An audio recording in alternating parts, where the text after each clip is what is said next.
Makanano ka kasikan, kasing sika na kabaning kargador, ag yung ibating sako-sako, o ipoliskardo, kalaban deng masya sa buntok at sanggano.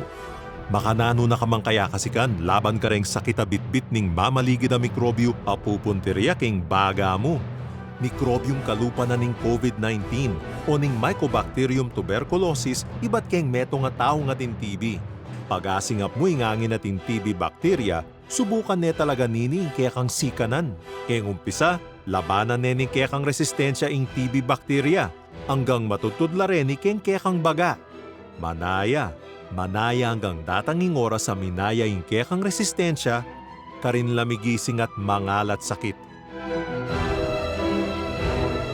Manguko ka o lagnat ay mo explica nung makanano. Mayayat ka adyang na ka man magpapayat. O kaya manimawas ka ng bengi.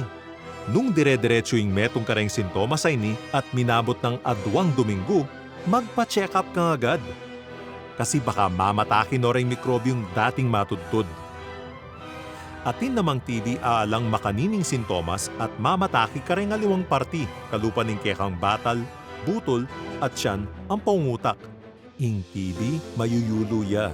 Nung mas marano niyang mayakit at abalo, mas masantinging pamanulo, mas pasaguling mibaliking sikanan ning pamingangatawan. Para TB-free, pa-check up kang agad. Apin yan ning dalan keng bayo mong sikanan.